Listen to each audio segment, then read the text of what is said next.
வருடம் முழுவதும் விரதம் இருந்த பலன் தரும் நிர்ஜல ஏகாதசி. ஒரு சமயம் முரன் என்னும் அசுரன் பிரம்மாவை நோக்கி பல்லாயிரம் வருடம் தவம் செய்தான். அந்த தவத்தின் பயனாக பிரம்மாவிடமிருந்து பல அரிய வரங்களை பெற்றான். எப்பொழுதுமே பணம், பதவி, அதிகாரம் ஆகியவை சேரும் இடத்தில் பிரச்சனைகளும் வந்து சேரும். பெரும் தவத்தின் பயனாக தான் பெற்ற வரத்தை தவறாக பயன்படுத்தினான் முரன். அவன் 3 உலகங்களுக்கும் சென்று அங்குள்ளவர்களை துன்புறுத்தினான். காட்டில் உள்ள ஒரு பலம் வாய்ந்த சிங்கத்தை கண்டு எளிய விலங்குகள் நடுங்குவது போல் பிரம்மா கொடுத்த வரத்தின் காரணமாக முரனை கண்டு தேவர்களும் முனிவர்களும் நடுங்கினார். முரனுக்கு அழிவு பெண்ணால் மட்டுமேதான், மற்ற வழியில் அவனுக்கு அழிவு ஏற்படாது என்பது அவன் பெற்றிருந்த வரம். இந்த நிலையில் தேவர்களும் முனிவர்களும் பிரம்மலோகம் சென்றனர். பிரம்மன் வசிக்கும் அந்த உலகத்தை சத்தியலோகம் என்றும் கூறுவார்கள். அங்கு பிரம்மா அமர்ந்திருந்தார். அவரிடம், சுவாமி, எங்கள் நிலையை பாருங்கள், முரனை அழிக்கும் வழி என்ன என்று கூறுங்கள் என்றார் பிரம்மா.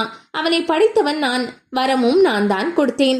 அவனை அழிக்கக்கூடிய ஆற்றலை பற்றி நீங்கள் திருக்கைலாயம் சென்று கேளுங்கள் என்றார். தேவர்களும் முனிவர்களும் திருக்கைலாயம் சென்ற போது அங்க சிவபெருமான் யோகத்தில் இருந்தார். யோகத்தில் இருந்த சிவபெருமானை பார்த்து அவர்கள், இறைவா, முரண் எங்களை துன்புறுத்துகிறான், இதற்கு நீங்கள் தான் சரியான வழி காட்ட வேண்டும் என்றனர். அதற்கு சிவபெருமான், நீங்கள் வைகுண்டம் செல்லுங்கள், உங்களுக்கு அங்கு நல்ல வழி காத்திருக்கிறது என்றார். அதன்படி தேவர்களும் முனிவர்களும் வைகுண்டம் சென்று, நாராயணா, மாதவா, கோவிந்தா, மதுசூதனா, எங்களுக்கு வழிகாட்டி என்று திருமாலை வணங்கி துதித்தனர். அவர் தனது கதாயுதத்துடன் முரனை எதிர்த்து யுத்தம் செய்தார். முரண் 1000 ஆண்டுகள் கடும் யுத்தம் செய்தான்.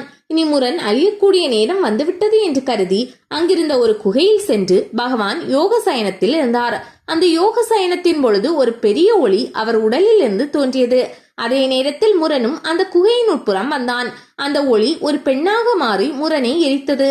இதே நேரத்தில் தேவர்களும் முனிவர்களும் குகையின் அருகே வந்து மகாவிஷ்ணுவை துதி செய்தனர். அந்த பெண்ணே ஏகாதசி. அவள் தோன்றிய தினமே ஏகாதசி திதி என்றும் சொல்கிறார்கள். முரண் அழிந்த இந்த ஏகாதசி அன்று யாரென்னை வழிபடுகிறார்களோ அவர்களுக்கு சகல செல்வத்தையும் அருள்வேன் என்றார். ஏகாதசி அன்று நாம் பகவான் நாமத்தை சொல்ல வேண்டும். ஏகாதசி என்று விரதம் இருந்து மறுநாள் காலை துவாதசி என்று உண்பதை பாரணை என்பார்கள். அன்று உணவில் அகத்திக்கீரை, சுண்டைக்காய், நெல்லிக்காய் முதலியவற்றை சேர்த்து உண்பார்கள். துவாதசி அன்று பகலில் உறங்கக்கூடாது. ஏகாதசி அன்று விரதம் இருக்கும் பொழுது கர்ப்பிணி பெண்கள், சர்க்கரை நோய் உள்ளவர்கள், தீராத நோய் உள்ளவர்கள், சிறு குழந்தைகள், 80 வயதிற்கு மேற்பட்டவர்கள் ஆகியோர் தேன், வேக வைத்த கிழங்குகள், பழங்கள் போன்றவற்றை உண்ணலாம். மேலும் இவற்றை கோவிந்தன் நாமத்தை சொல்லி உண்பதால் விரதபங்கம் ஏற்படாது. வளர்வுரை, தேய்பிறை ஏகாதசிகளை சேர்த்து ஆண்டு ஒன்றுக்கு 24 அல்லது 25 ஏகாதசி வரும். இவற்றில் மிக விசேஷமானது வைகுண்ட ஏகாதசி ஆகும். ஆனி மாதம் வளர்புறையில் வரக்கூடிய ஏகாதசியை நிர்ஜல ஏகாதசி என்பார்கள்.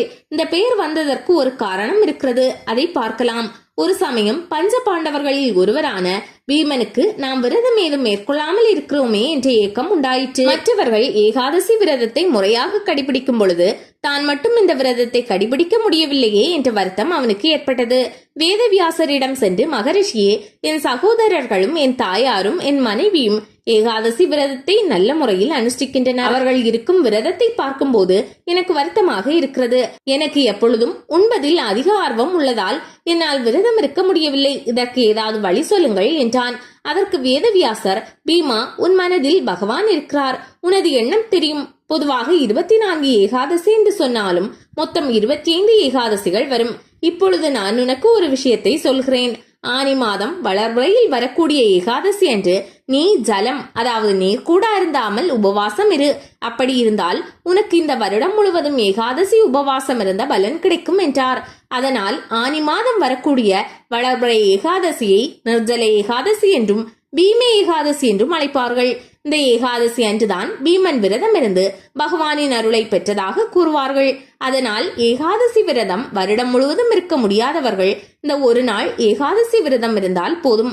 வருடம் முழுவதும் இருந்த பலன் கிடைக்கும். நீண்ட ஆயுளும் செல்வமும் பகவான் அருளும் கிடைக்கும்.